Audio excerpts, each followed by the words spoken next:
Grain markets trading up double digits to end the week following a week of crop tour. Michelle Rook joins us once again with what it all means for prices this fall.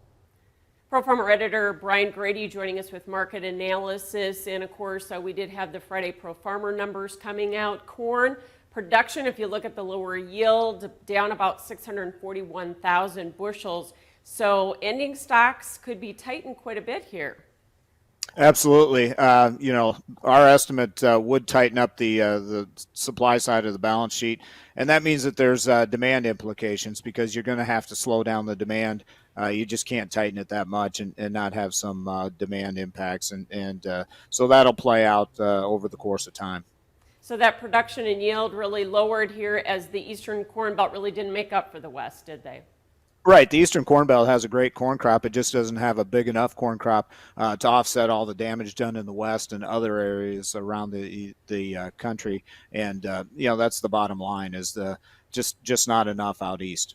So USDA has some work to do for the September WASDE, don't they?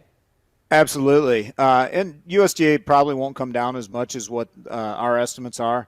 These are final estimates for us. And so USDA has some time. They have September, October, November, and then January for the final to get there. I would anticipate it will be somewhat of a stair step down instead of a big chunk down. So, Brian, do you think corn prices have to go up quite a bit to price this in?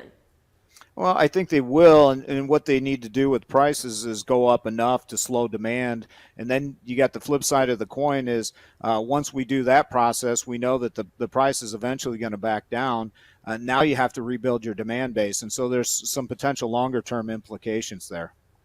So kind of a tale of two crops. Soybeans, your estimate came out on yield and production very close to USDA's last report, and there's still potential there, isn't there?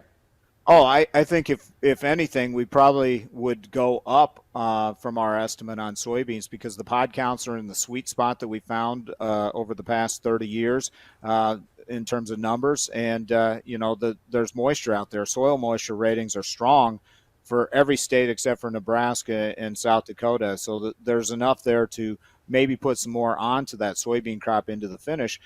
So from a supply standpoint, I don't think there's an issue market-wise. All right, thanks so much for joining us, Pro Farmers. Brian Grady. More Ag Day coming up.